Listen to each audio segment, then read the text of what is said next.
We're going to watch some videos. Let me get this thing moved around here. Shift a couple of things here. Pardon me here, Instagram. I need to get this stuff set up properly.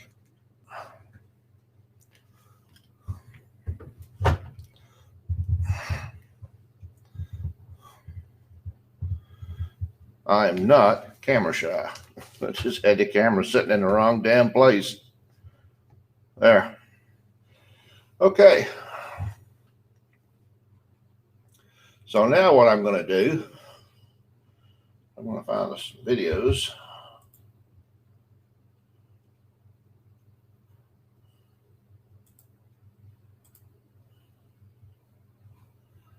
Okay, let's go up here and do it.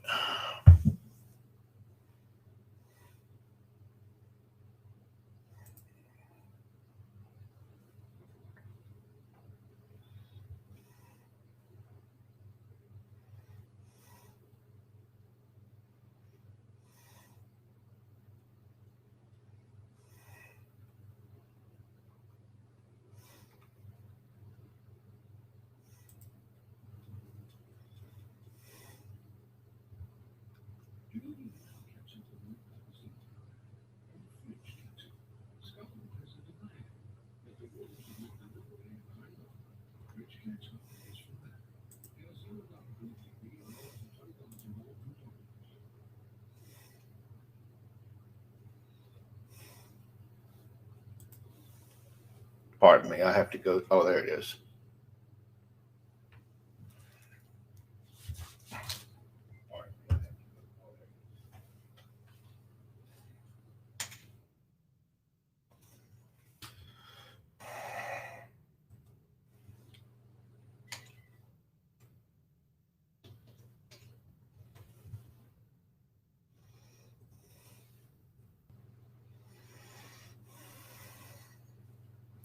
All right, here we go.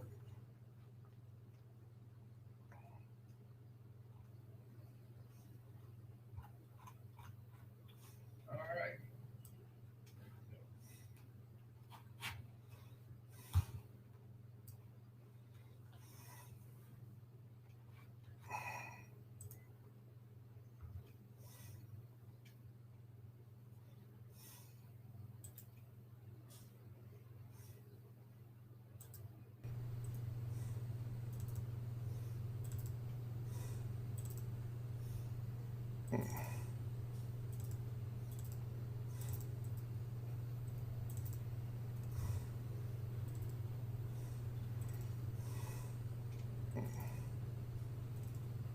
What did I go? Holy crap. What a mess. Oh, what did I go? Holy crap. What a mess. Oh, what did I go? All right, I'm going to stop this bullshit.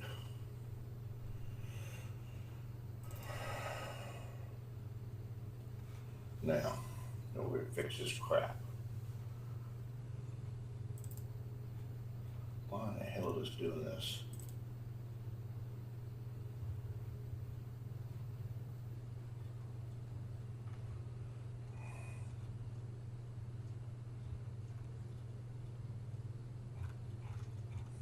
This is Twitch. That's not what I said open. Dang it. I said open YouTube. Butthead.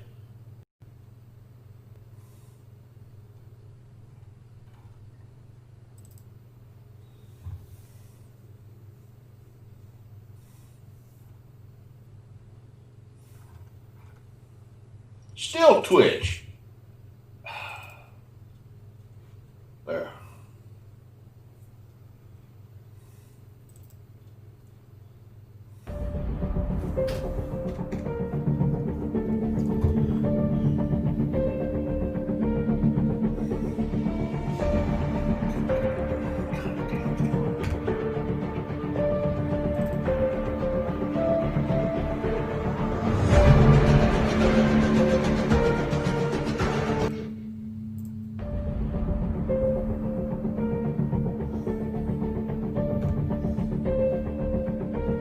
Little sister, I want you to listen to this. I'd rather watch this one.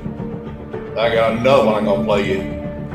And these are the people that have been paid Biden.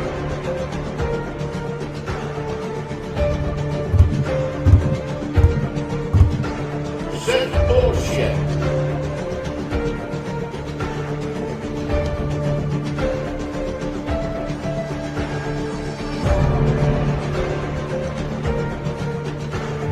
Don't worry, I got plenty more. Little sister, you started this. I love you, but you started this one. Have your party, thank you. You're going out to 5 different platforms. Don't start a battle with me. You'll lose.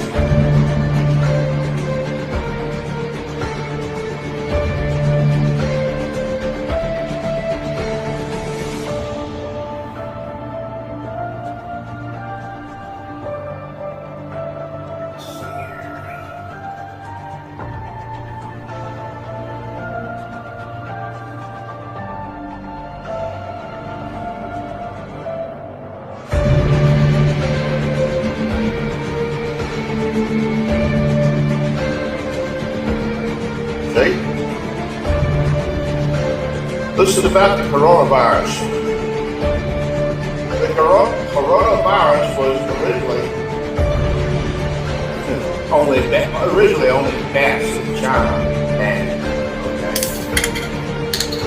some of the scientists went over there and got some of those bats, and some geneticists and virologists worked on it and adapted the virus so it could be passed to humans, the little sons of you-know-whats.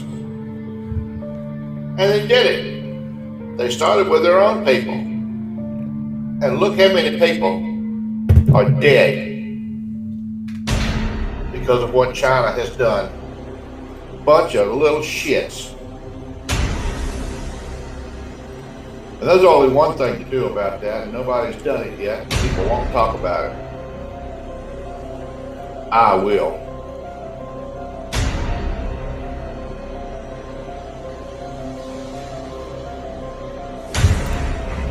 People call me a warmonger, whatever. Let me tell you something. China has killed more Americans with coronavirus many, many times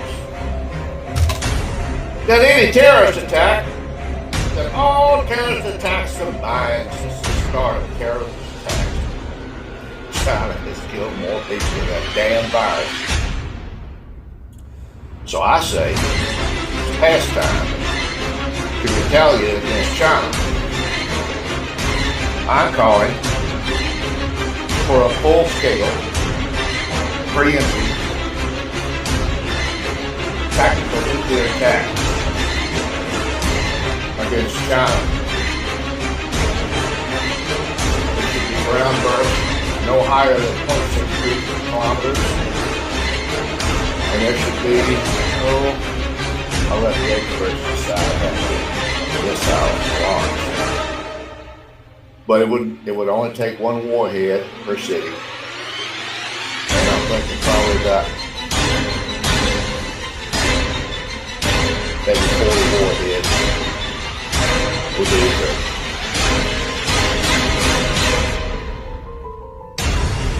We don't need to destroy all of China. We need to destroy a lot of it, okay? Scorched earth. Wuhan, gone. That's what needs to happen. Wuhan, Beijing, Shanghai, and a lot of the other major population areas just need to be just vaporized. And you can do that and not cover the world with fallout and radiation. You do a surface burst, okay? And you have it go off close to the ground. It'll blast a hell of a crater in the ground and just clear everything around. That's the thing to do. They want to be sneaky and use virus to do terrorist attacks. See those little bastards? Oh yeah, we take over the world!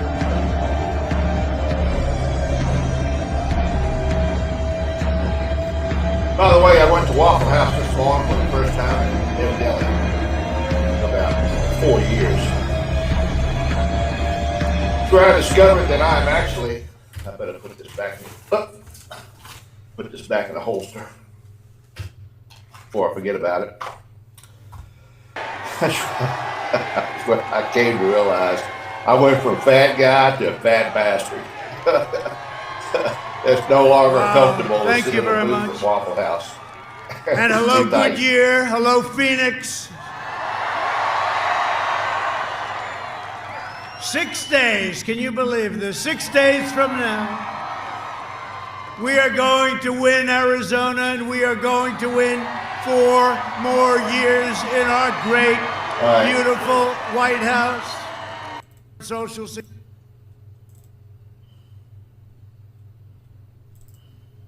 We're kind of past that, so I'm going to skip on through that.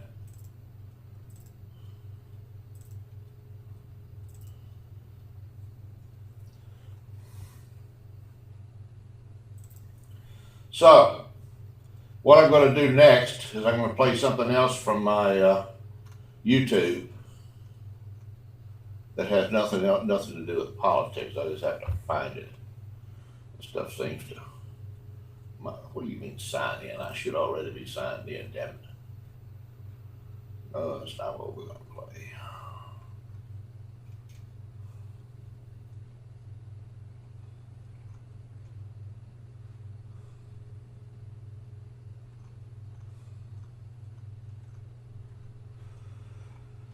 Oh, gosh.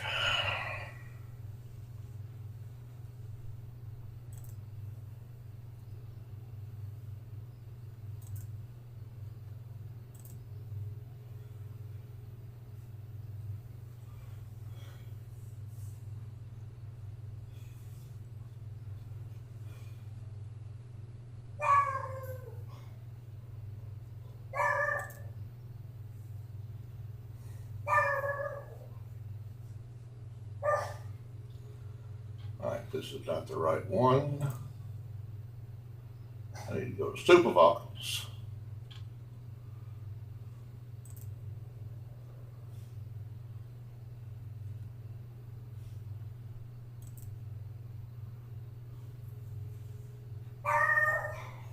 Lucy, that's enough. Lucy, shut up. Shut up.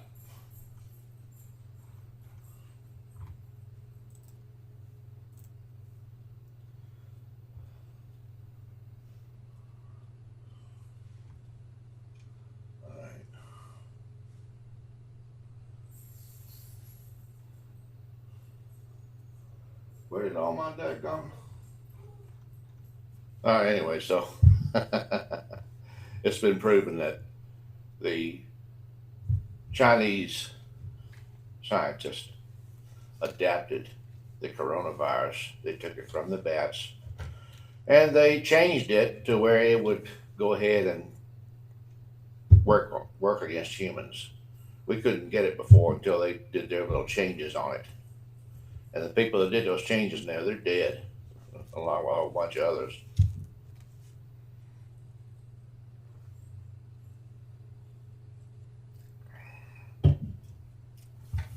Stupid smart. Oh, we did it. Oh, we did. Yeah, pretty freaking stupid.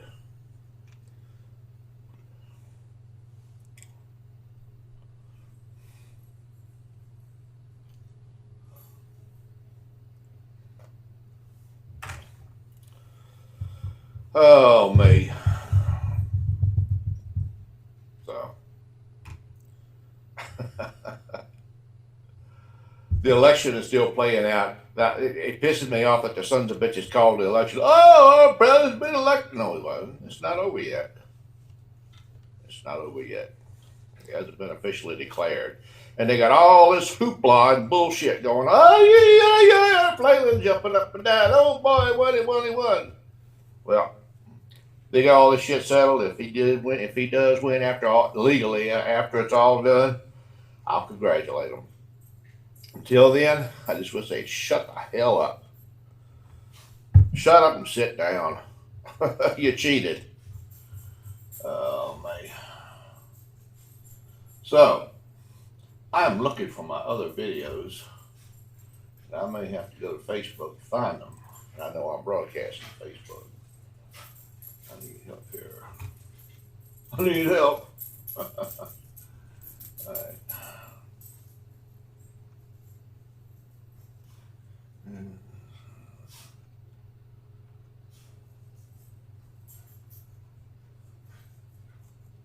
There's that. I need to save videos. Where are they? And of course, they changed Facebook a little bit since the last time I was in here. Change is not good.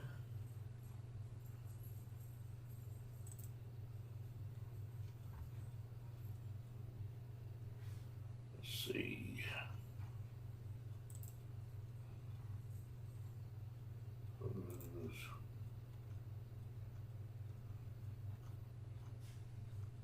Videos.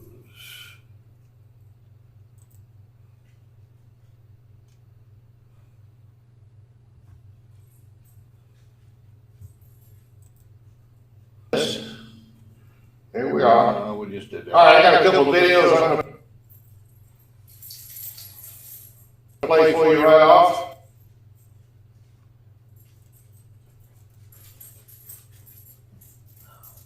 There we go. This is what we'll listen to now. Here's the other one. If I wasn't working 6 days a week, I would go ahead and do this full time again. But working 6 days a week, I'm just too tired. It's all I can do to get home and go to bed.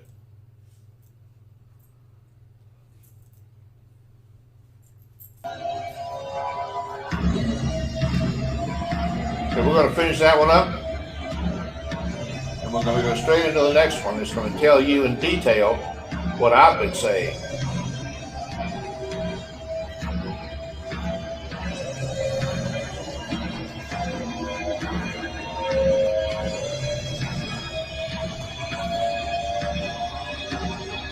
Thank you, Digital Phablet, for that. Yeah, that's been on everywhere for a while.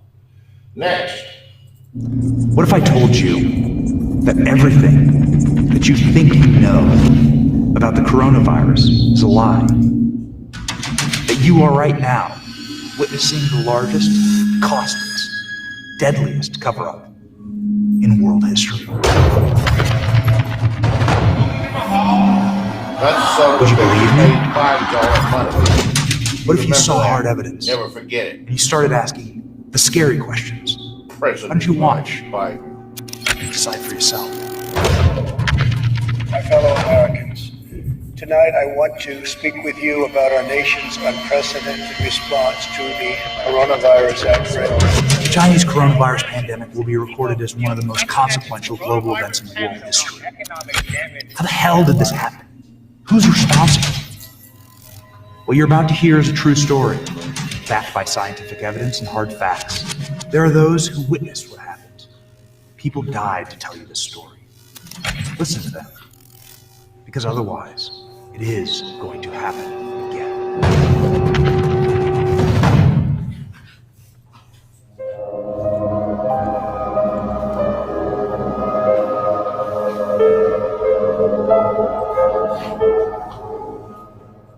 New Year's Eve, tens of millions of people are gathering to celebrate with their families.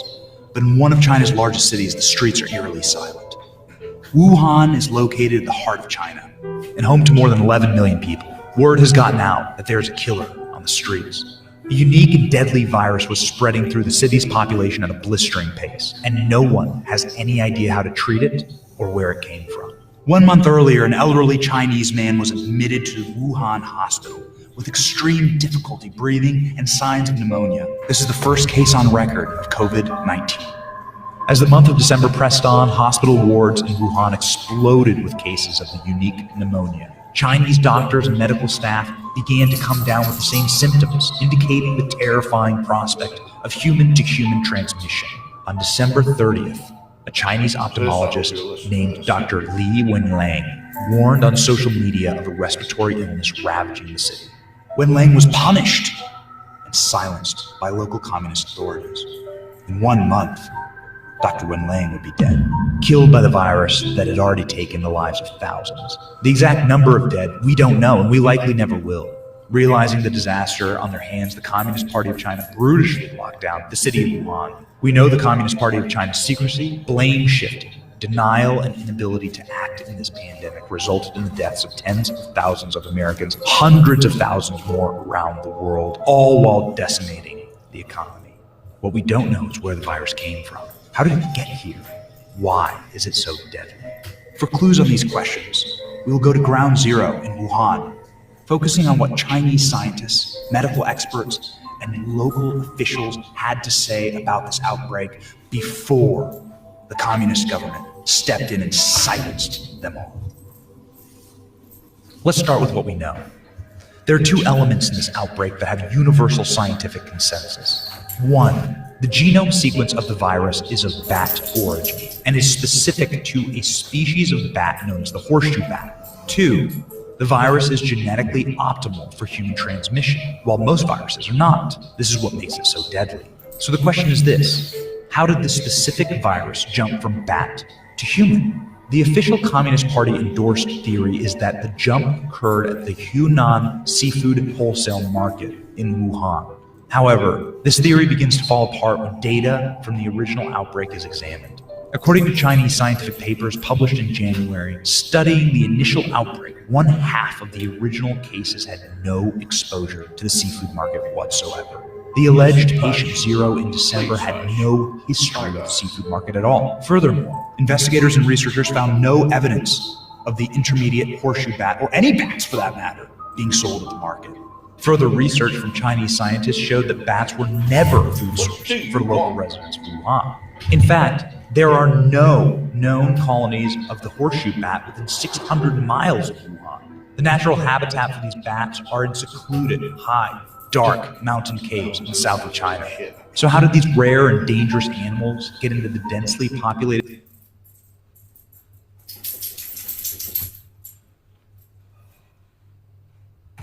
city center?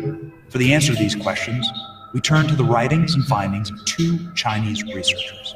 Researcher Zhao Botao from South China University of Technology and Lei Zhao from Wuhan University of Science and Technology set out to establish the most likely source of the virus. Their research thesis is entitled The Possible Origins of the 2019 Coronavirus. The respected Chinese scientists immediately rule out the Wuhan seafood market as the source of the virus and began a search for an alternative location where we have proof of horseshoe bats and humans interacting. The Wuhan Institute of Virology is a Chinese government-run research center 2 miles from the Wuhan seafood market. This institute is famous for its research on bat coronaviruses and was actively researching new coronaviruses, specifically in horseshoe bats at the time of the outbreak. Leading up this research was Shi Zhenli, a woman who has earned the nickname Bat for her 17 years of researching coronaviruses in bats. Make no mistake, Zhenli is the world's foremost expert in researching bat coronaviruses and their transmission to humans. Zhenli's research often takes her into remote caves where the bats dwell in order to harvest them and bring them back to her laboratory in Wuhan. Further analysis of Zhenli's academic publishings show controversial research into synthetic viruses. Shi Zhenli published multiple scientific papers on the creation of the bat coronavirus for the study of cross-species transmission. A year before the outbreak, in 2018, she gave a speech on bat coronaviruses and their cross-species infection ability. So why is Zhenli's research important? COVID-19 is particularly deadly due to its unique molecular capacity to enter human cells and destroy them. You have likely seen this photo of the coronavirus. This specific part of the virus is called an S protein.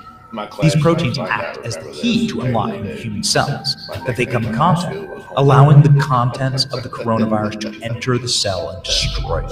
Zhenli's lab had sophisticated capacities to synthesize viruses for cross-species transmission, often using the S protein. The Epoch Times spoke with noted microbiologist PhD Judy Mikovits and virologist Dr. Sean Lin, who cast extreme scientific doubts on the origins of the virus simply originating organically. virus now can infect human cell much easier. And that's probably also one of the important reasons contributing to multi-organ failure when people have a very severe disease. They can spread out in the human body much faster. And so we know that's the pathogenic spike protein that for the original SARS. So now you're allowing that access to human tissues because the spike proteins of the natural evolutionary strains don't infect human cells at all. So that research has been going on in Wuhan and published since 2007. And clearly, if that spike protein from SARS weren't on the new COVID-19 or SARS-2, it wouldn't be able to enter human cells. So again, this is evidence that it couldn't go through the Wuhan seafood market. A job posting on the Wuhan Institute of Virology website on November 18, 2019 asked for scientists to come research the relationship between the coronavirus and bats. On December 24, 2019, as COVID-19 was savaging the population of Wuhan, the Institute hosted a second job opening, urgently announcing that they had discovered a large number of new bat viruses and their infection mechanisms that could transmit to humans. At the beginning of the outbreak, Xi Zhenli is quoted openly in the press as wondering, could the virus have come from our lab? The independent Chinese researchers investigating the outbreak noted that scientists in the lab have a history of being infected with bat coronaviruses. Scientists in the lab have reported getting attacked by the bats and splattered with bat blood and bat urine. The Wuhan lab had such a known security problem that the U.S. Embassy in Beijing took some extraordinary action to warn them about it. In January 2018, the embassy sent 2 U.S. science diplomats to the Wuhan Virology Institute. The sloppiness, carelessness, lack of safety or management of the lab so shocked the American scientists that they urgently wrote a series of diplomatic cables back to America warning of the potential of an imminent outbreak. The cable reads, most importantly, the researchers showed that various SARS-like coronaviruses can interact with the human receptor identified for SARS coronavirus. The findings strongly suggest that SARS-like coronaviruses from bats can be transmitted to humans to cause SARS-like diseases. The person the U.S. scientific diplomats were the most worried about? Researcher Xi Zhenli. Since the coronavirus outbreak, the Wuhan Virology Lab has experienced extremely unusual behavior. A memo from the Director General of the Virology Institute ordered the silencing of all scientists and researchers on the topic of the coronavirus outbreak or bat studies. The Communist Party then installed the top military biochemical weapons expert to oversee the operations of the lab. More disturbing still, since the outbreak, researchers on the bat coronavirus team have gone missing. In January, the Beijing News identified Huan Yangling, a researcher at the Institute of Virology, as the suspected real patient zero. Yangling was allegedly the first human to contract COVID-19 during a botched experiment. Mysteriously, Yangling has been scrubbed from the virology lab website even while other researchers were made. The Institute initially denied any knowledge of Huan Yangling, but was forced to retract their denial and admit that the researcher has now unaccounted for. Ultimately, the Chinese researchers studying the origins of the outbreak concluded their thesis by stating, the killer coronavirus probably originated from the laboratory in Wuhan. Safety levels need to be reinforced in the high-risk biohazardous laboratories. Regulations may be taken to relocate the laboratories far away from the city center and other densely populated places. But it's not just these Chinese scientists who are raising suspicions. The UK's Emergency Coronavirus Committee said that it is not a coincidence that the virology laboratory in Wuhan was studying bat coronavirus, and the lab should not be discounted as the possible source of the outbreak. American microbiologist Professor Richard E. Bright, a biosecurity expert, warned that the safety levels of the Wuhan lab were woefully lacking. He writes that given the nature of their dangerous experiments, an outbreak in the lab would pose a substantial risk of infection of a lab worker, and from the lab worker to the general public. At the present date, the tide seems to be turning against the Wuhan lab. It is increasingly likely, there is increasing confidence that the virus, COVID-19, started in that Wuhan lab. As of today, says someone in a position to know, there is almost unanimous agreement in the American intelligence gathering agencies that the virus currently destroying much of the world emerged from a lab in Wuhan. The NIH gives this $3.7 million grant to the Wuhan Institute of Virology. They then advertise that they need coronavirus researchers following that coronavirus erupts in Wuhan. And then what's really troubling to me is that either conspicuously or miraculously, the Wuhan Institute of Virology is able to sequence the virus on January 2nd, but China doesn't admit to the virus existing to January 9th, and then the Wuhan Institute of Virology doesn't release this important scientific information to the world until January 12th. So at best, Americans are funding people who are lying to us, and at worst, we're funding people who we knew had problems handling pathogens, who then birthed a monster virus onto the world. The question is, have you seen anything at this point that gives you a high degree of confidence that the Wuhan Institute of Virology was the origin? I voted for Trump. Yes, I Yes, Beijing has yet to provide U.S. experts with samples of the coronavirus collected from the earliest cases. Several of the doctors and journalists who reported on the spread of the virus have disappeared. The Chinese government, meanwhile, has put a total lockdown on information related to the virus. Without this information, we will never understand how the coronavirus pandemic started or how to prevent the next one. Biden's almost 80 years old. I'll tell you how you stop it. You nuke the bastards. Simply nuke them.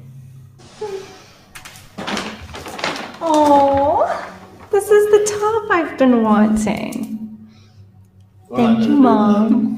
You're welcome, hon. Happy birthday. And, sweetie, got one last little gift for you. Dad. Somebody else. Yeah, get rid of that. We're gonna play a game. Yeah. Now you gonna watch my new China. Over and over.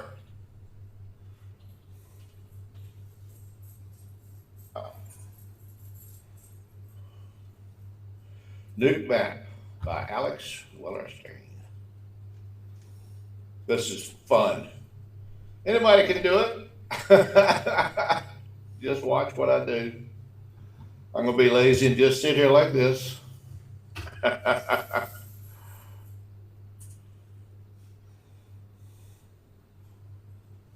They put a new version of the map out. The old one had the Trident D5 missiles on it. They took those off.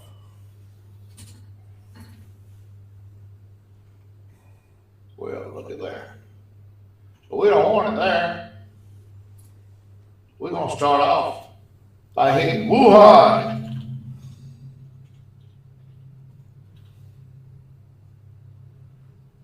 There's yield.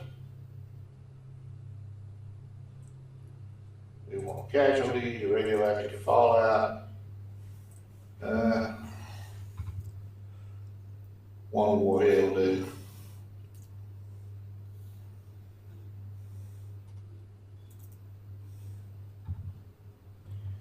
And Brian, you can have some real fun with this. Make it a surface burst. Set up some advanced options here.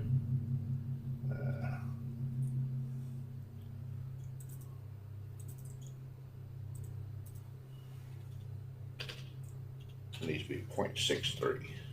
Yeah. Yeah.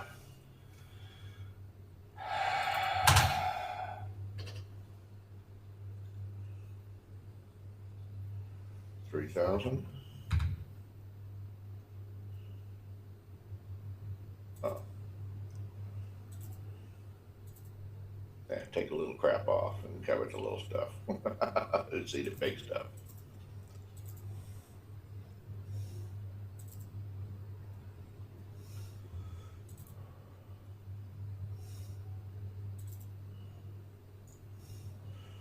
So you can really get into detail with this. All right. Looks like we are ready to go.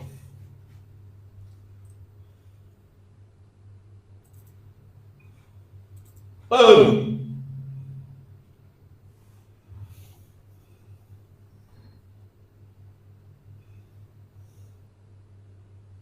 There wasn't much to it. They didn't do as much as 11 million people living in Wuhan. What the devil?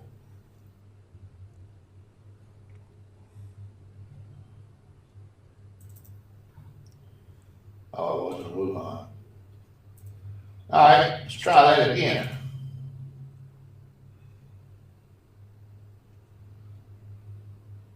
Bingo! You like that? Here we go. Another one.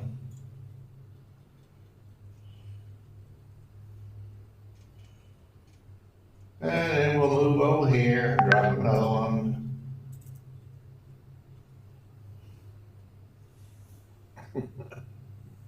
It's not a game, but it's fun to do. It's projections. And of course, all this depends on the wind and everything. So you don't want to nuke your neighbors. You don't want to irradiate your neighbors. So that's why you want to do the Shanghai and make sure the wind's not blowing towards a friendly country. Detonate.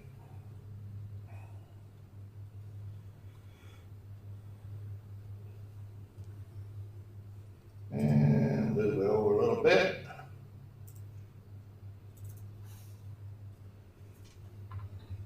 I can play with that thing all day. Yeah, I was a submariner in the Navy, fast attack and missile boats. I was enlisted. I was supply underway my watch station until I made leave to a people with sonar operator. That was fun. Not really. All right. My hearing used to be really good.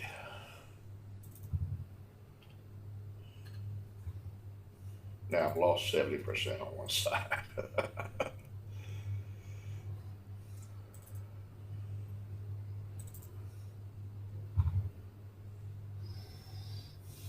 Now I've never kept a running count on the casualties. I just wanted to see the casualties go up and up and up and up.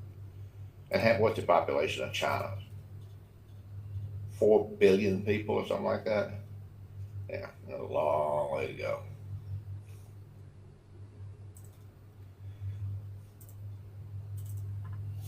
There are those people that know a whole hell of a lot more than I do. We need to figure out where to have the reentry vehicles come in. That was a good hit for optimum casualties, fatalities, whatever you want to call them. And we're just using one more hit at a time. One reentry vehicle, okay? We haven't even used up one missile yet.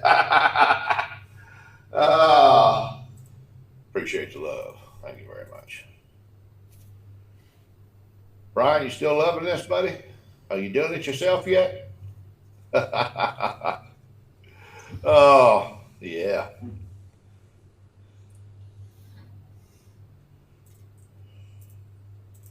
Help me spread the word, will you? I think you get this word out. All right.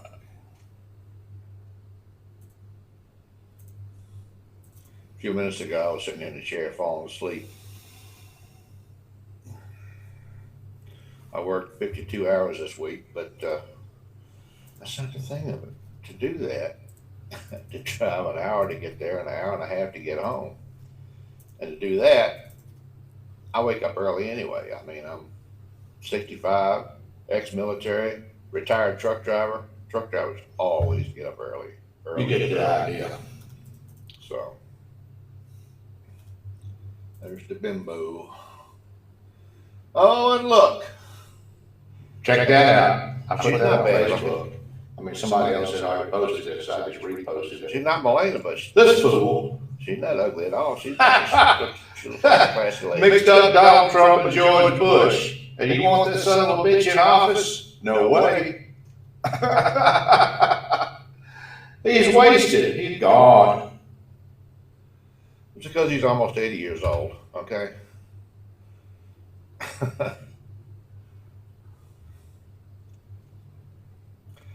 I'm 65. I don't know what I'll be like when I'm 80. I feel sorry for his wife. Yeah, she looks like she's ready for us. I suspect she is. She's probably an angel. What a friggin' idiot. And she looked like she had a friggin' idiot. Freaking moron. Plus, his mind is gone. And we don't know what all is wrong with him, okay, mentally. Besides the fact that he's a damn liberal. But to confuse George Bush and our city president, that's pretty messed up. Oh, who are you? Really? You want this jackass in office? No, you don't. Trust me. Work I've already done. Oh.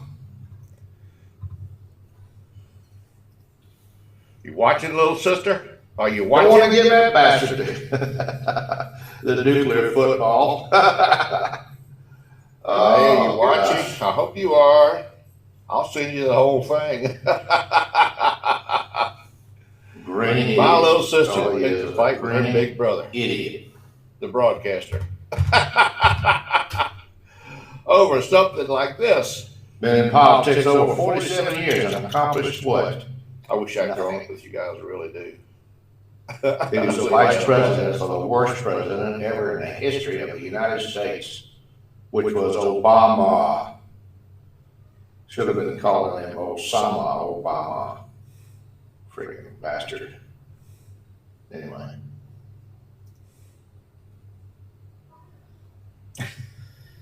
The voice thing. That's not what I said. But it's okay. All right. Well, thanks for listening and watching. I'm going to take a break here. I'm hungry, so I need to fix myself something to eat. Love you guys. I'll talk to you later. Thanks for watching the video. Hey, you know, Obama was a puppet president. And let me close this down here. And I will be back later. Obama was a puppet president. And it's a wonder his anus even still works. After all the puppeteers pull their arms out of his butthole. The ones that had their fingers manipulating his lips to make his little arms move. Yeah. He must have had about 20 people's arms up his rear end, making him think and talk. So. My little dog's outside having a ball barking.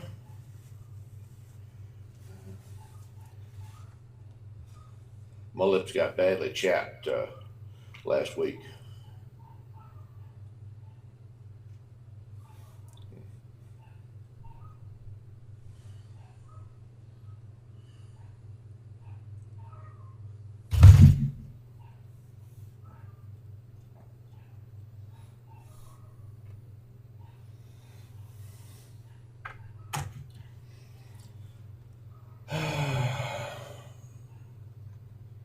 Yeah, but you know, Brian,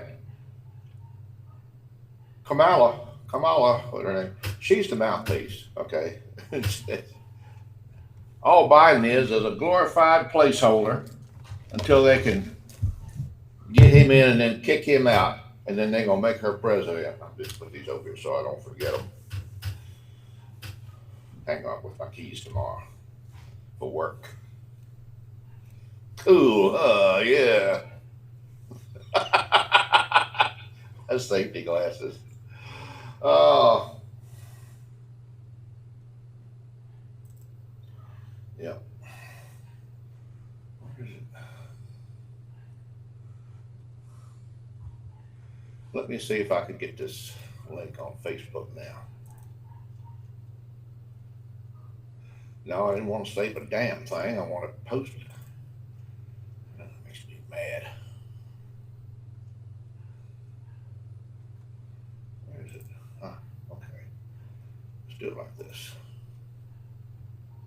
Mystery surrounds the high-security lab at the Wuhan Institute of Virology that handles the world's most dangerous pathogens, making it the target of conspiracy theories about the origin of the virus.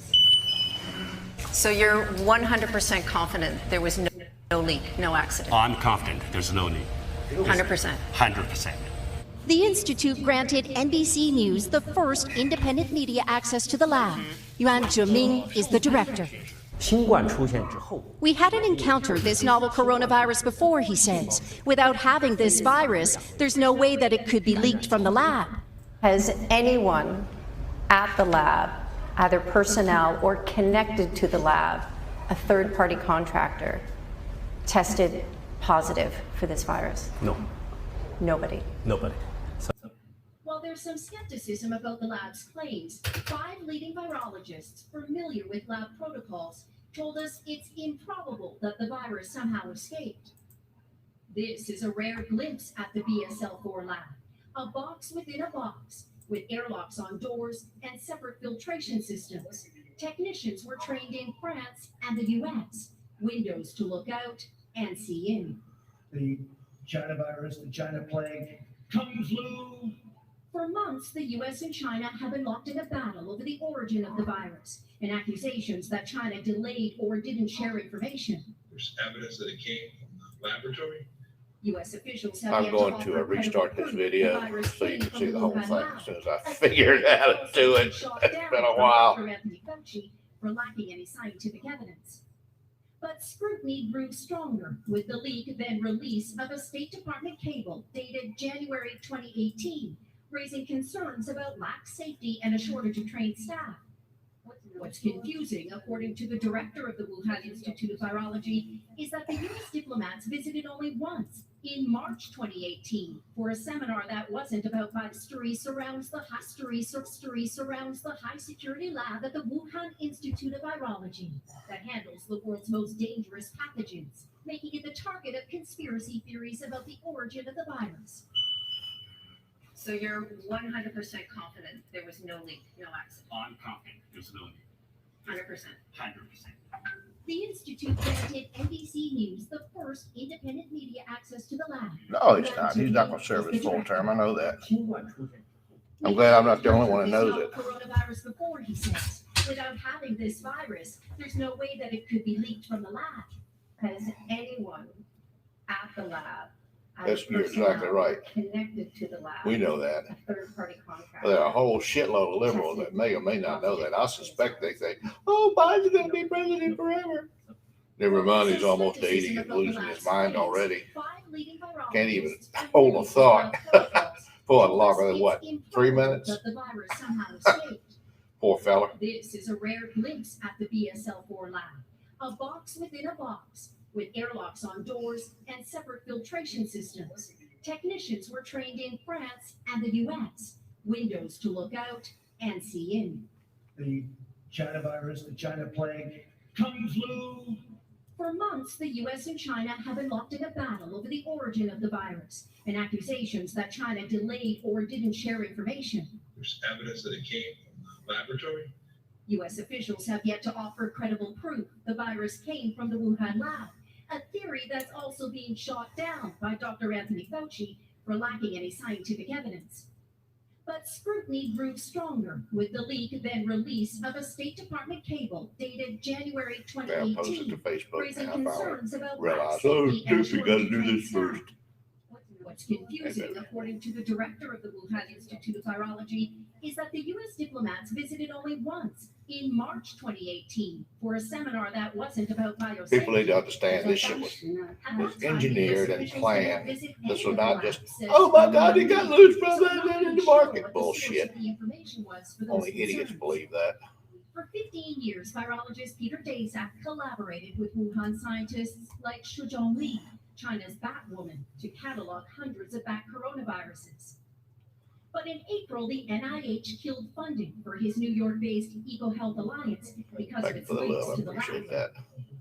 More or less all the bat coronavirus work that they've done there has been done in collaboration with us, almost all of it. So we know that they did not have isolates of the virus that leads to COVID-19 in the lab.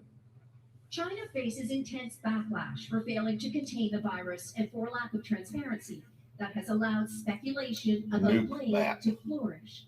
What do you say to somebody who says, I don't believe you? It's unfortunate that we have been targeted as a scapegoat deep down inside. Targeted as a scapegoat, really? You bastards are the one that engineered it. They enabled it Janice, you've been on this to story pass into the from human the very genome. beginning. What was it like The to little be shits. inside that lab that so many people have talked about? And Nancy Pelosi was there. Well, it felt like it was guarantee a you long time coming. she We was had been inoculated. asking for months, I making promise you. repeated requests to officials, started to make some headway recently. So when we were finally there, it felt very significant to us. This is a place that people around the world are talking about. It's the source of a dispute for politicians Those and sisters never pundits, pick a fight with and your for big brother. scientists who have Never. worked with this lab. They've been sitting back wondering why there's been such controversy.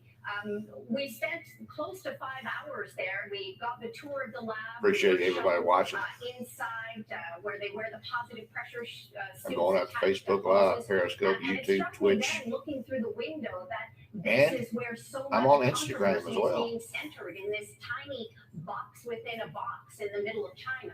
It's so interesting to hear that. Sorry, Instagram, all I can get you is audio right now. And trained in France as well. From what they're All of watching, what this, everybody else is Janice, watching. coming as the World Health Organization. It's against the backdrop of the WHO conducting its own investigation into the origin of the virus. What more do we know about that investigation and where it stands?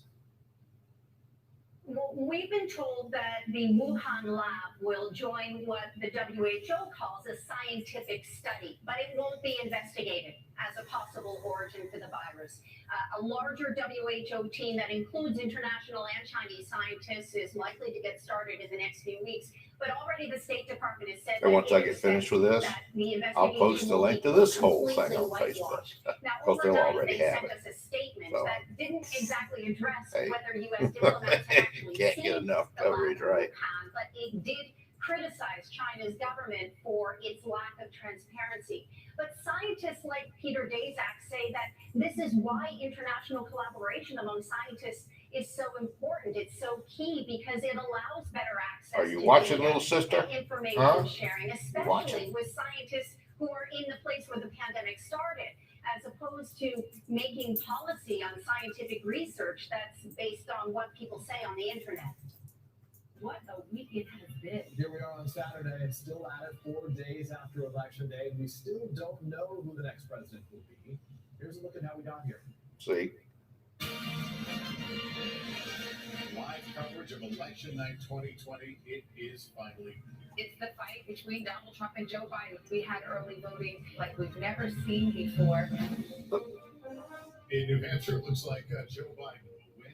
Trump will win Ohio and take its 18 electoral votes. Got a big call to make. NBC projects Florida goes to President Donald Trump. Trump will win the 6 electoral votes in Iowa. And the fact that we're calling Texas something of a battleground this year shows you what an extraordinary year it is. Joe Biden will win the state of Minnesota 10 electoral votes.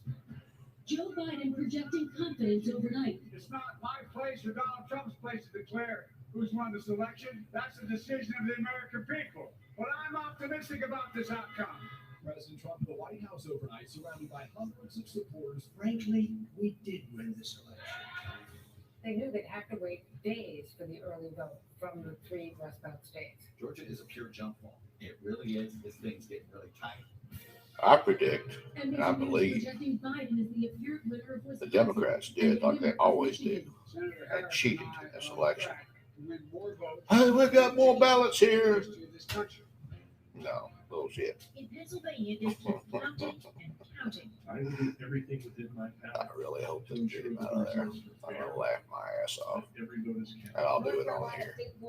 And I'm gonna rub it in. They likely will not have updated voter totals until next week. Clark County is a home to Las Vegas, and they aren't saying exactly how many votes are left to be counted, but we do know it's a lot of mail-in. On the streets of America, a united call to count every vote. See, wrong. You don't count every vote. You count every legal vote, okay? Some son of a bitch can send in a bunch of ballots. Hey, look at all these ballots up there. We're going to count every vote. They're not legal votes, so. And challenging legal votes in states where he's behind. You haven't presented any evidence of fraud. They presented no evidence of fraud. We are counting ballots. There is a live stream. And they're asking Democrats if there was fraud. Oh, no, there was no fraud. An assault on the Yeah. integrity of the election. Right. False claims, if you count the legal votes, I easily win. If you count the illegal votes, they can try to steal the election from us. Joe Biden has now taken the lead in the battleground state of Pennsylvania. Another battleground that flipped in Joe Biden's favor. With a margin that small, there will be likely a recount in Georgia. We've never had an election like this where so many people participated, and so many people participated in different ways. This whole system of shit needs to be changed, okay? No one party should be, oh, yeah, we're going to cover this up. You can't come over here and watch. Yeah. And it should have been knocked in the head. But no, we got it. No more Mr. Nice Guy or Mr. Nice Girl. Time to take your freaking gloves off, knock heads, or whatever else you may need to do. And the world, more languages being spoken than you would recognize there. But what struck me was after the election, going into the West Wing and seeing the eyes But of some of the staffers. if I take this out and use it, What does this all mean for them? it's going to be legal. I'm not going to just go crazy and start killing people. Casting doubt on the integrity Don't of want to go to prison. It's never been I'm just a fat boy. Well, sort of. It's very clear tonight that whichever of these two men wins the presidency will win by a narrow margin. In 2000, the details were strikingly different. Then it was about the physical voting equipment in Florida that failed. Voters' punch cards that were not completely perforated and became infamously known as the hanging Chad. Today, no one says the voting equipment is faulty. Rather, the Trump campaign claims a sinister Democratic plot to manufacture votes. Frankly, we did win this election. But those claims are not true. So far, most of the dozen or so lawsuits filed by the Trump campaign have been dismissed by judges. What about that messed up program? The algorithm. God. You think we're fools? In 2000, James Baker led the legal battle for the Bush campaign and argued that canvassing boards were subjectively determining voter intent when they looked at a so-called hanging Chad. We've made very clear our problems with that manual count. On Friday, the former Republican Secretary of State told the New York Times, when comparing then and now, we never said don't count the votes. That's a very hard decision to defend in democracy. I reported both then, We've made up some time here in the last hour. and now. All eyes on Florida, though, as in both cases, post-election protests and high anxiety. In 2000, we had the late, great Tim Russer and his old school whiteboard.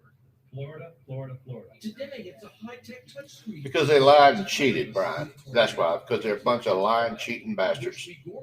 That's the only way. That's the whole point. That's being a Democrat anymore. I realize we do have people that are good people that are Democrats, okay? But your far left progressive jackass assholes, no matter where they are, all need to be rounded up and shot. Okay? But hey, we've got family members that are way to the left of us. I wouldn't shoot them. So what do, you know? It was an exhausting period. I know I was tired, and I know a lot of us are exhausted right now, but guys, That's the hell of it, you know? It's a 36-day wait to find out who the president-elect is. Hey, Carrie, we're going to turn back the clock one more time really quickly. I just couldn't believe that you were in high school. That's why I didn't answer you any quicker. Look at this guy. It chats behind the camera. Tireless then and tireless now, but we love that. Moving down all these years. Yeah, I don't understand either. Will we find out today who the next president One little speck of blue. is? Oh, look! He won! Bullshit.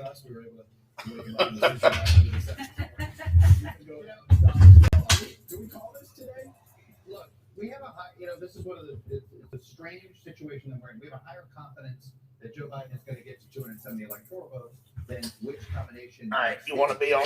Come here. You be on Daddy's stream. Come here. Come here. So, look, Come here. obviously, You can do it. Come here. Jump. Daddy catch you. Jump. Yeah. The vote by them numbers that came out of there yesterday, they've been at a larger clip for Biden than our model. So I have to wear a hat so I don't scratch myself up. So I'm gnawing the hide off myself. Whee! This is Lucy. Because it could push Joe Biden. That loud barking comes from this 9.5-pound little dog. Just take your hat off for a little while. We'll still get to a situation where it's even in a recount. It's unlikely that the lead would change. So what would that mean? Well, it's pretty simple. One state does it. I have to tie it in double knots. It wouldn't matter. She'll get it loose, take it off. Get some new vote out of Maricopa today. The president has to win at about a 60 to 61% clip of remaining ballots yet. It's not totally out of the question, which is why we continue not to be able to get to a 99.5% certainty rate. And then, of course, we're going to get some more vote out of Clark County, Las Vegas, some vote by mail there. If it continues, and that's where Joe Biden's lead is basically doubled yesterday as we got some stuff. It could grow even more, and that could put us in a situation where it is Nevada and Pennsylvania. Hello, everybody. I'm Lucy. Yesterday I said Nevada and Arizona, but again, the allegations. Get some more certainty in Nevada, at least in our models, in Pennsylvania. When I first got her, she wouldn't let me do this. So now I trust. I've been with my daddy for almost, 6 years now? No, I mean, part of it is number one, it's just simply the, and let's just put something as an example. When the Republican legislature decided to not allow the state to process these absentee ballots the way the state of Florida does and the state of North Carolina does, so that you could have a vote, you could process those ballots before election day and essentially have the vote count together. Combine that with the president's decision to basically dump on the idea of mail-in voting. So he encourages his supporters. So what is the answer? And Joe Biden's supporters end up doing a lot more vote by mail. So it really does wreak havoc. Title federal controls. Okay, everybody's sitting here, are you being hesitant because of Donald Trump? No, it's that we have not ever had an election like this where you've had, our models are designed based on assuming that the vote is going to come in sort of an equal basis, but we had all of this election day vote, and you have all of the vote by mail vote. So it just wreaks a little bit of havoc. So it's, for anybody that ever messes in this world of modeling, if you're taking your data and not combining it, sort of one-siding it, you could get this. So look, we're close. We're getting there. But this is because of the unusual situation that the state of Pennsylvania in particular was put in, mostly by the Republican legislature and the president propagating a mail-in vote. And to conclude, the thing I'm struck by is in Florida, they've counted 97% of the vote. Only 97%. In Arizona, 96%. But everyone said, what are they doing in Arizona? The truth is, it's only because we're scrutinizing it. This is the way the process plays out. Any state right now, any other state under this scrutiny, you'd be complaining the same way. Exactly right. Chuck, thank you. Let's turn to Morgan Chesky, who is in Phoenix for us this morning, still undecided there. Morgan, good morning. Yeah, Kristen, good morning to you. And in just a few hours, full volunteers going to be back inside Maricopa County Elections Department, where we are expecting a significant batch of ballots to be delivered at 9 a.m. local time. It's going to be about 70,000 that could really dictate the fate of this state and decide whether it goes to President Trump or Joe Biden. This has been the scene of protests now since Election Day. A growing number of people following the president's tweets and words. If I had the money to follow him around, I would, but I don't. I have to work for a living because I didn't finish college. I dropped out. I just wanted out of school. Democrats turned this state. We've already seen that, and the fact that Mark Kelly winning the Senate seat here in Arizona, and the gap between Joe Biden and the president, 29,861 votes. Should the president hope to close that gap or surpass Joe Biden, he would need to get about 60% of these 70,000 ballots that we'll be seeing in just a few hours. We are expecting to get new numbers in Nevada in just a few hours. Please pray. Votes are up for grabs. NBC's Joey President Trump. Las Vegas with the very latest there. Joe, good morning to you. Hey, Kristen, good morning to you. That's right. Biden's lead here is widening. 124,000 votes left to count statewide. Now, here in Clark County, the majority of the count is right here. It's 54,000 ballots that are left to count in terms of mail-in ballots. The registrar tells me that he hopes to finish that count by Sunday. Then after that, they're going to do 60,000 provisional ballot counting. And now that's going to include that critical same-day registration that Chuck was talking about earlier. Now, as for the speed of the count here, I know a lot of people have been criticizing Nevada for it. I've been pressing the registrar here in Clark County about that exactly. And he said there's no way to speed this process up. They have to be able to use their machines to scan, and then also they have the element of human review. So as for when we're going to get some results here, they say they're going to release 2 more tranches of votes today, and they actually have until November 12th to count all of the ballots, and then the 16th to canvass and have that official number, but 6 very critical electoral votes here, guys. Joe McKenna in Las Vegas this morning. Joe, thank you so much. According to the Secretary of State, at least 100,000 provisional ballots in the state of Pennsylvania. This number is higher than usual. Why is that? Well, it actually comes back to those absentee ballots. There are voters who requested a mail-in ballot, but then changed their minds, wanted to go vote in person. These rules vary by state, but here in Pennsylvania, here's what you had to bring to the polls with you if you wanted to vote in person instead. You had to bring the absentee ballot, the secrecy sleeve, the voter declaration envelope in which you should have sent your absentee ballot, and the envelope in which all of these materials came to you. You have to bring all of this to the polls. None of this could have any sort of markings on them. If you did that, the election worker could then officially spoil your absentee ballot and give you a regular ballot. But if you forgot any part of this, or if maybe you started to fill out this absentee ballot and then change your mind, in that case, you would get a provisional ballot. And you can imagine for a lot of voters, all of these pieces pretty hard to remember. And for election workers, counting these provisional ballots takes longer. The whole point is to prevent fraud, ensuring no one can vote twice. So it takes a little bit longer, but it is secure. And so here we are waiting on the edge of our seats for results out of Pennsylvania. Peter? Tasha Burns, good explainer on all that. And a lot of pieces to remember. You can imagine why so many folks would need that provisional ballot there. Thank you very much. This morning, Georgia is the battlefield in the fight for control of the U.S. Senate. Both Senate races there are headed for January runoffs in a state where the presidential race remains too close call. Georgia is the heart of the change that's coming to America. Republicans are likely to hold on to 50 seats. After record-breakingly expensive efforts to unseat Senators Susan Collins, Lindsey Graham, and Majority Leader Mitch McConnell, among others, fell far short. We have not yet actually secured the majority that will be determined in Georgia. Democrats need candidates John Ossoff and Reverend Raphael Warnock to win their races against incumbents David Perdue and Kelly Loeffler. Listen, Georgia is changing. It is the battleground state. 2 Democratic wins in Georgia would set the Senate at 50-50, with Democrats in control and Kamala Harris casting the tie-breaking vote should she become vice president. Across the Capitol, the House remains in Democratic control, but with Republicans picking up at least 7 seats, leaving Nancy Pelosi, who is seeking re-election as House Speaker, with a smaller majority. What does that tell you about what the American people want from their Congress? We lost some battles, but we won the block votes. We had the gavel.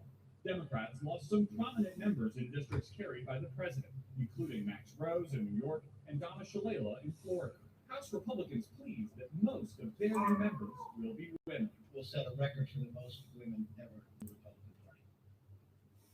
Now, guys, get this. The new Congress is set to get sworn in on January 3rd, but that runoff in Georgia won't be held until the 5th, which means we won't know the balance of power in the new Congress until perhaps the second week of the new year. Unbelievable. All right, Garrett Hake, thank you so much. President Trump's legal team is threatening or has filed lawsuits over these election results. And the U.S. Supreme Court has already weighed in now on one request from Pennsylvania Republicans. NBC's justice correspondent, our colleague Pete Williams, is in D.C. with more on that this morning. Pete, what's the very latest? Well, the Pennsylvania Republicans are fighting to keep the state from counting the mail ballots that came in between Tuesday night and Friday evening under that extended deadline that was ordered by a Pennsylvania state court.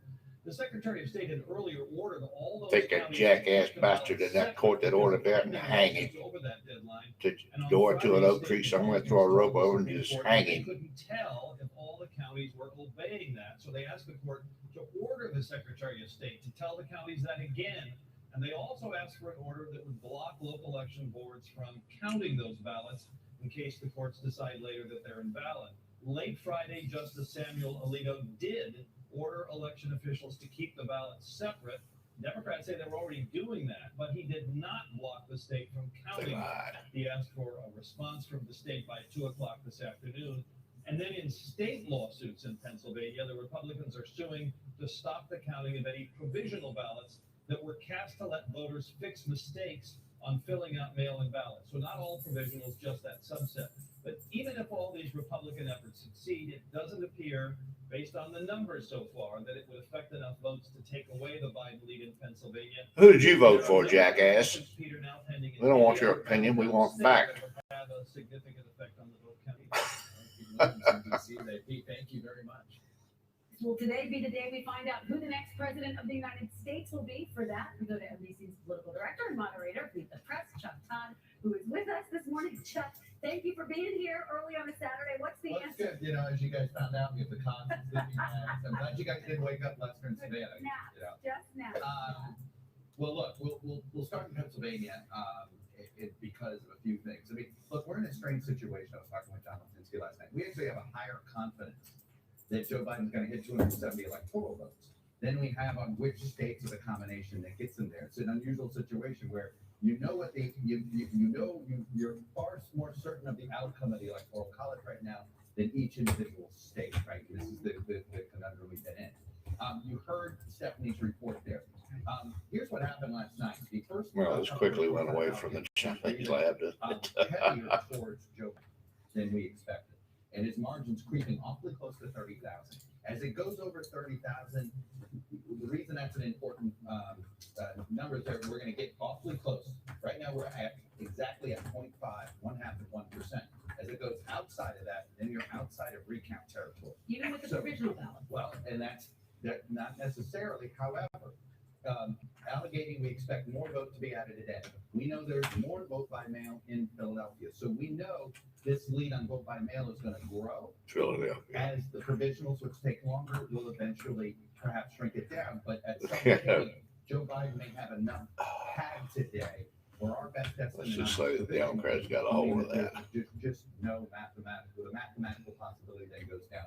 Lies, deceit, and fraud. 9 o'clock this morning, That's we're gonna start counting again. the plan of the day for the We'll see what this Democrats. first batch looks like. Up This north. next set of votes could put this in a mathematical situation that sort of changes things there. So it is, again, the vote by mail, and it turned out to be in a higher number than we expected. So for clarity, these would seem like simple questions, but I know they're not. Do we know how many provisional ballots are still out there in Pennsylvania? So 55 of the 67 counties have reported what their provisionals are, and it was just over 100,000.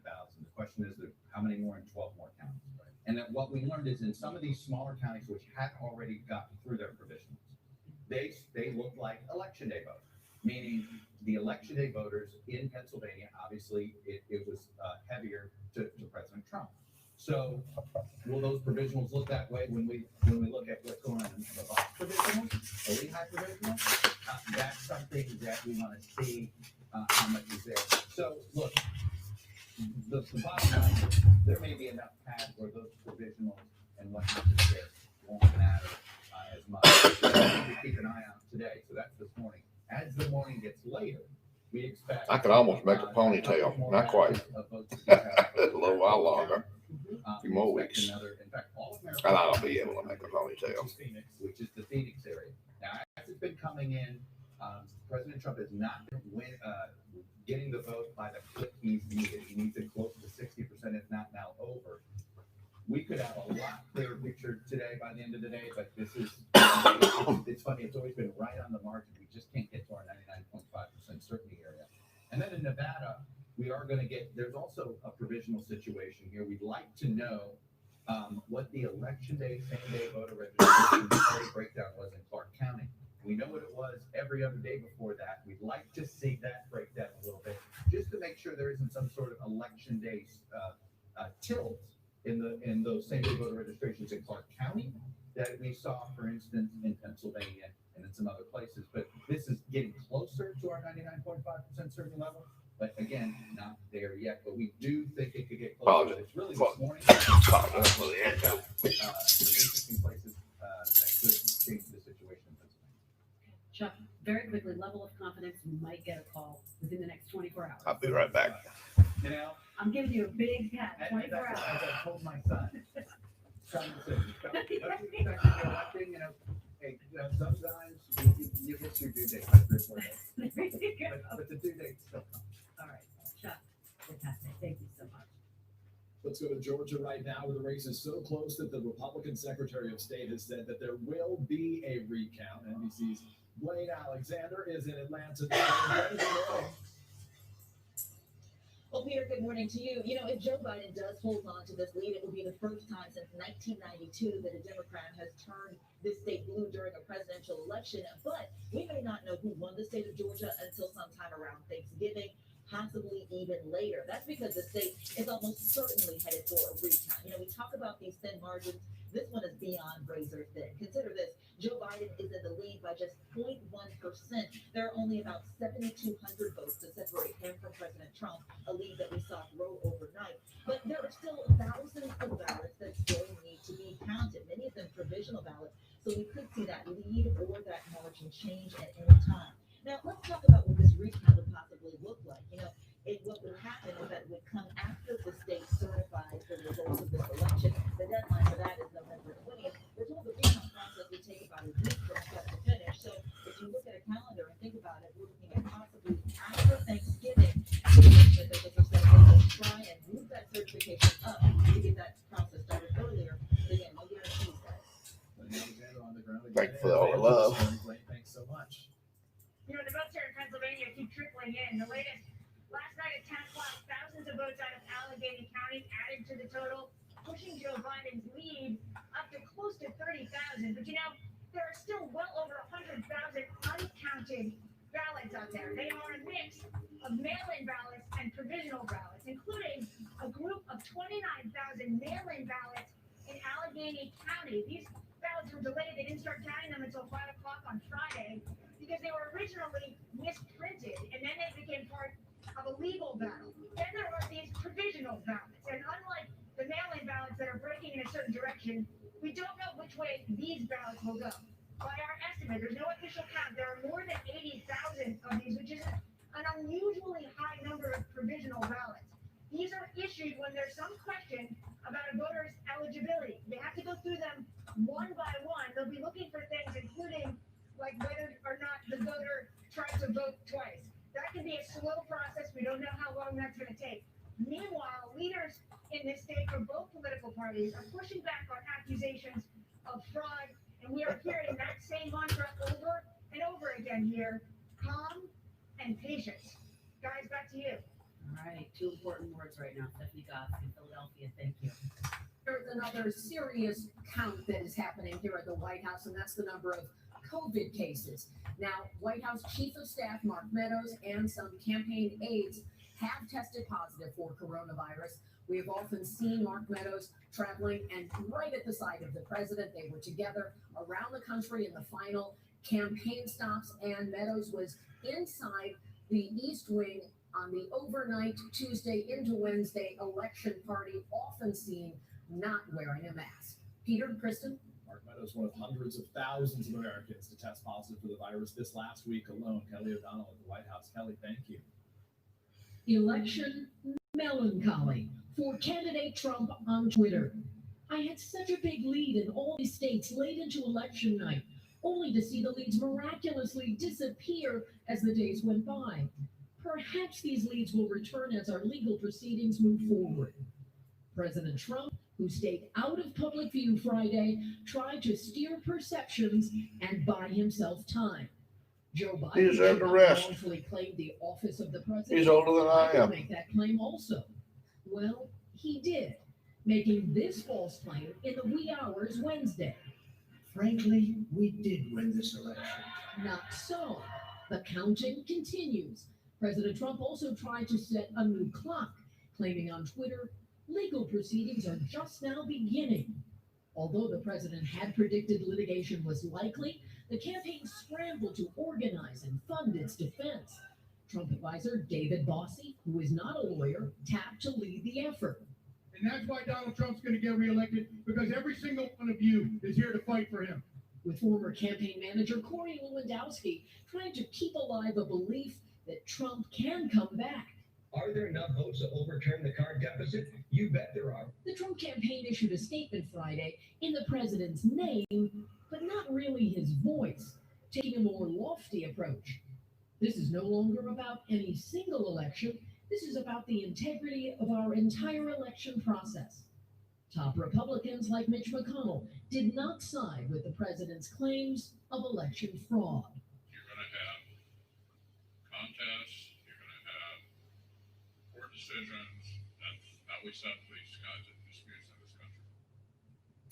And there is another serious count that is happening here at the White House, and that's the number of COVID cases. Now, White House Chief of Staff Mark Meadows and some campaign aides have tested positive for coronavirus. We have often seen Mark Meadows traveling and right at the side of the president. They were together around the country in the final campaign stops, and Meadows was inside the East Wing on the overnight Tuesday into Wednesday election party, often seen not wearing a mask. Peter and Kristen? Mark Meadows, one of hundreds of thousands of Americans to test positive for the virus this last week alone. Kelly O'Donnell at the White House. Kelly, thank you. This morning, Joe Biden on the verge of victory. We're on track to over 300 electoral votes, electoral college votes. Look at the national numbers. We're going to win this race with a clear majority of the nation behind us. Pulling ahead of President Trump in Pennsylvania on Friday, hours after doing the same in Georgia, making it more likely than ever that Democrats will reclaim the White House. But while we're waiting for the final results, I want people to know we're not waiting to get the work done. Committing to combat the coronavirus crisis. I want everyone to know on day one, we're going to put our plan to control this virus into action. And vowing to revive the economy. Millions are worried about making rent and putting food to the table. Our economic plan will put a focus on a path to a strong recovery. The campaign says the candidate is still confident he'll win, but is careful not to get ahead of the vote count. I know watching these vote tallies on TV moves very slow, and it's as slow as it goes, it can be numbing. But never forget, the tallies aren't just numbers. They represent votes and voters. Men and women who exercise their fundamental right to have their voice heard. The campaign expecting to grow their lead in Pennsylvania, which would put Biden over the required 200. I really hope my little sister Renee Asher is watching. Friday, Philadelphia's Democratic mayor declaring the race is over, even though the counting continues. And I think what the president needs to do is, frankly, put his big boy pants on. He needs to acknowledge the fact that he lost, and he needs to congratulate the winner. Oh, shut your mouth, Campaign said shit. Friday, it doesn't matter whether President Trump concedes or not.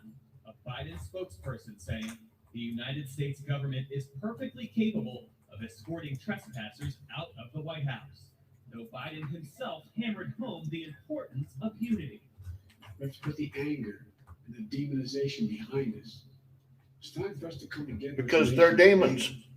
It's not confusing. That's why they call them Democrats.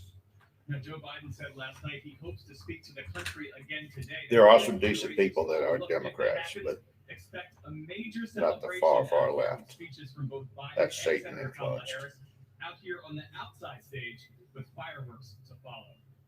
We've had a busy morning. We've had a lot of developments and changes in the presidential race. So let's bring in our political analyst, former Democratic Senator Claire McCaskill, and Rich Lowry, who's the editor of the National Review. And Claire, let's just get started with you. There's a lot of optimism, hope. They're talking about popping champagne over at the Biden camp. How sure should they be? Let's hope they all get COVID. Very confident. Yeah, dance in the street without a mask, biatch.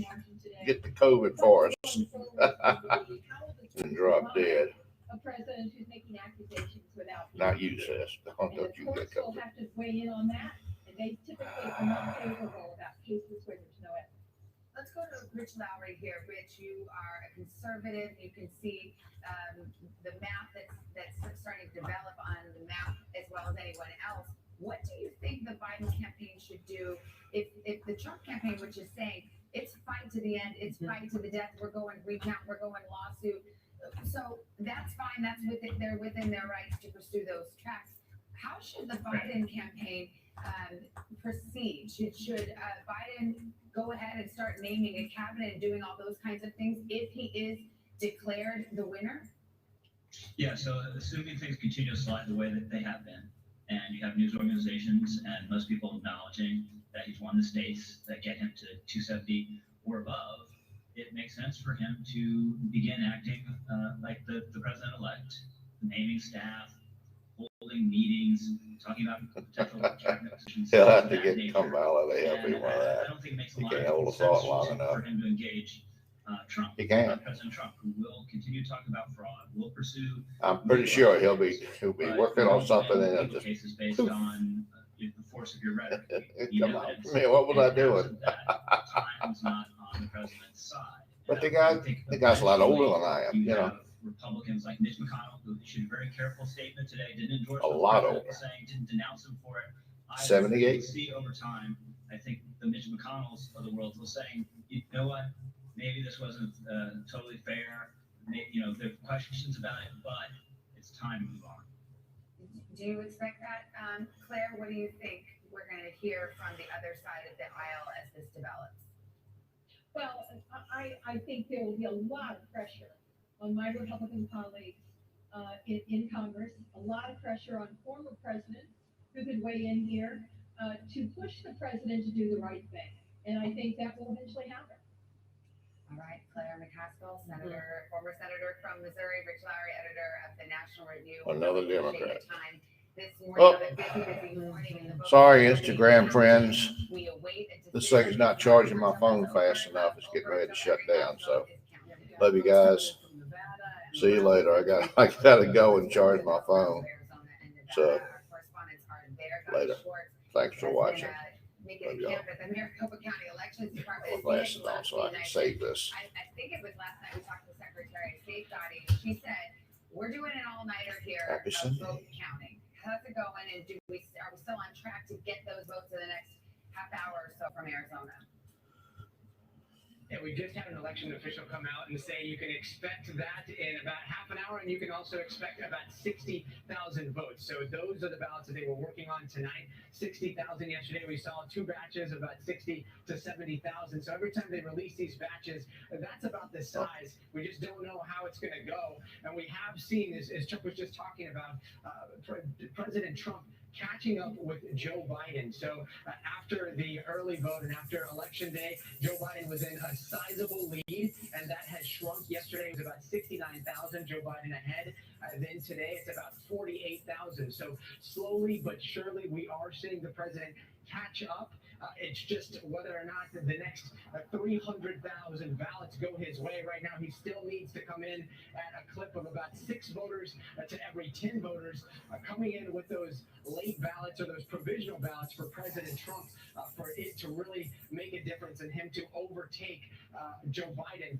I want to show you just what's going on here. It's something that it's kind of hard to describe because this is after Election Day. This is the parking lot of the Maricopa Election Center, and yet we've got a booth over here, flags for sale, selling flags, President Trump flags, and Don't Tread on Me flags. And then you've got people starting to gather here again. This is in the parking lot of Maricopa County's official election center. So this is going to be an area where people are protesting a little bit later. We've seen protests over the last few days. Things have calmed down a little bit since the first day, but sometimes those crowds get pretty big. And so this is going to be a scene as inside those election workers continue to count those votes. We're expecting to see maybe 100,000 more votes come in throughout the day, but it looks like the count here in Maricopa County is going to go until tomorrow. We're still outstanding here in Arizona of about 300,000 votes left to count. Guys, back to you. All right, thank you so much, Gotti. I'd like to point out that people are on edge, and some were expecting lots of protests, and it's kind of encouraging to see people gathering. They're making their voices heard, but there's nothing that is that's just really rumbling up, so it does make you feel a bit better. Let's go to NBC's Jacob Soboroff, who's in Vegas. Hey, Jacob. Hey, Hoda. So, we have an extremely tight margin out here in Nevada as well. We just heard Chuck run through it. Under 12,000 votes at this point. We have over 100,000 votes yet to be counted, tabulated, and the results released. those 51,000 votes we expect to get later this morning in just a couple hours, as a matter of fact. And the 6 electoral votes that come out of this state, I really do think it's fair to say will be coming out of this building, the Clark County Elections Headquarters. They're counting slowly and deliberately, which has caused some criticism from folks, to be totally frank with you. But the reality is, in these types of situations, those types of deliberate counts is the way the machinery of democracy works here. One other, I think, very significant event that played out here over the course of yesterday is that the Trump campaign came out and announced they were going to be suing Clark County, Nevada, and the Secretary of State of Nevada for what they said were procedures in terms of counting the votes, verifying signatures that they did not agree with. They also alleged thousands of improper or fraudulent ballots. And I pressed some of those officials, including former acting director of national intelligence, Rick Grinnell, on where he was getting that information. He basically refused to answer my questions. And subsequently, they released a letter, which they said was a criminal referral to the Department of Justice about what they said was cross-referencing data of people who had moved with data of people who had lived and voted in the general election. But that is not evidence of fraud. I want to be really clear with everybody. That is not evidence of voter fraud. We have no evidence of widespread voter fraud, despite what you're hearing from folks from the Trump campaign. And their lawsuit ultimately will be adjudicated in federal court here as the votes are counted. You can just pop George up one more second. I feel like we haven't looked at that. I just No, want to see what's. absolutely here. Let's get it up. All right, that margin just over 1,000 votes. And again, Unbelievable. just so you know, we think there's 8,000 vote by mails out there, approximately, maybe less. We think there's a maximum of another 8,000 military ballots and overseas ballots that have to be in. I don't know if it's 5 p.m. today, but have to arrive today. I assume 5 p.m. most states. That's when they end their day, 5 p.m. a business day. That we don't think there's. Can you just pop George up one more second? I feel like we haven't looked at that. I just want to see what's. Absolutely here. Let's get it up. All right, that margin just over 1,000 votes. And again, Unbelievable. just so you know, we think there's 8,000 vote by mails out there, approximately, maybe less. We think there's a maximum of another 8,000 military ballots and overseas ballots that have to be in. I don't know if it's 5 p.m. today, but have to arrive today. I assume 5 p.m. most states. That's when they end their day, 5 p.m. a business day. That we don't think there's going to be all 8,000.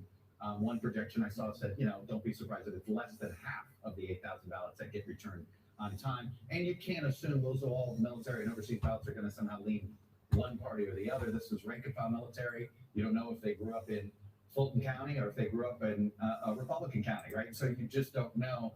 The point is, this is margin of error stuff. I think maximum, neither candidate could have a lead more than of maybe 3,000 or 4,000 votes. That's recount territory there. Easily recount territory. By the way, the question is, do you ask for the recount if you can't get to 270? So, I don't assume there's going to be a recount here. Well, except for that, it hasn't every signal. Mystery surrounds the high security lab at the Wuhan Institute of Virology. It everywhere. That we handles go. the And world's I most mean, that makes dangerous sense. They got to take their shots where they can get them and hope that it all adds up to something. It does. The only question that I have about that is we're heading for a pair of recounts in Georgia in the Senate races that will likely determine control of the chamber. And so that means there's a lot on the line.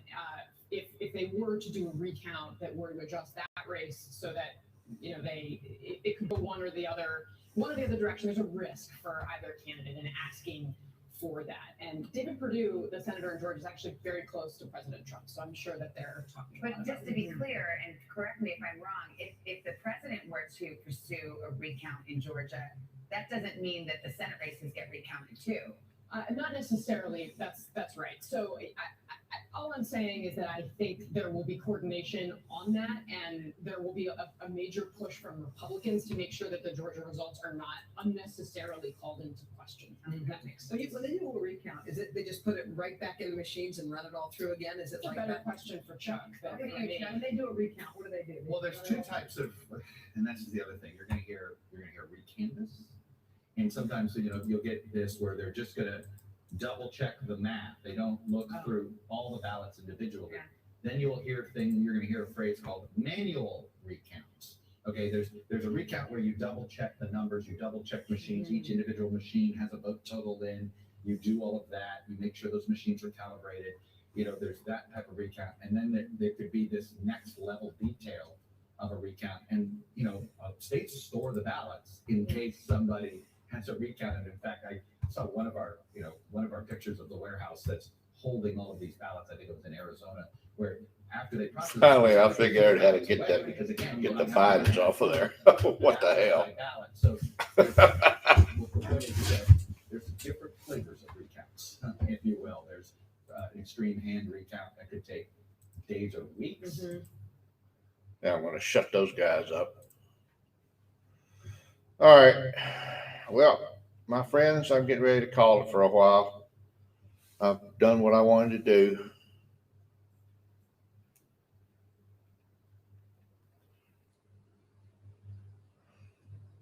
This woman wants me to commit some fraud. That's funny as shit. Oh, just do this and I'll do that. No, you do that and then we'll do that. I've already told the guy she's defrauding. He's fixing it, hopefully. Let me see. Trying to get me to commit fraud. Dumb little wench. No, not you, sis. I'm not talking about you.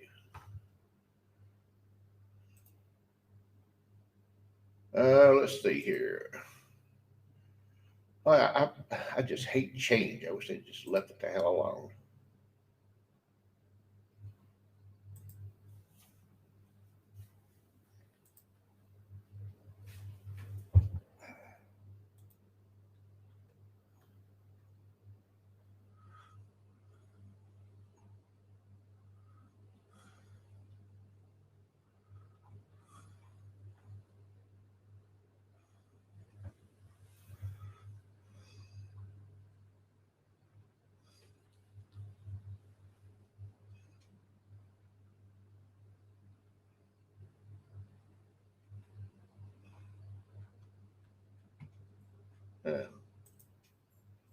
Let's see. What was his name?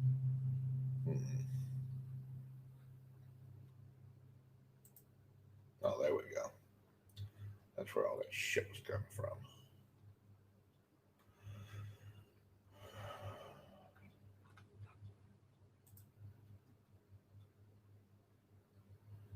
Good.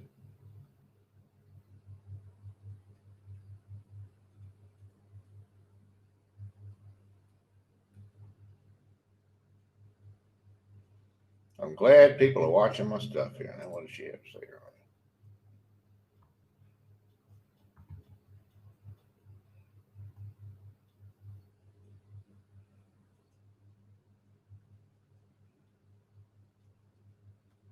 on it? My sister misspelled something in her post. Should I tell her? Nah.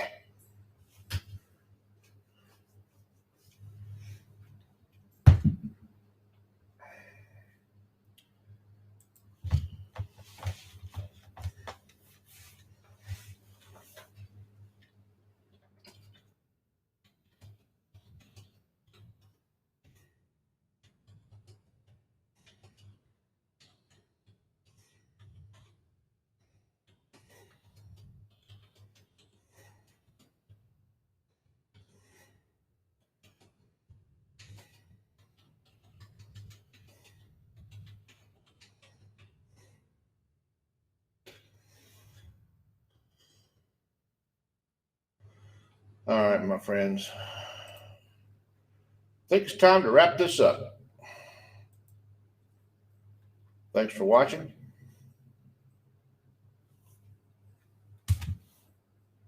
I'm Walt. This was Walt Live. See you next time. Have a good day. Stay safe. Stay away from COVID. Try to, anyway. All right. Fat Dude signing off.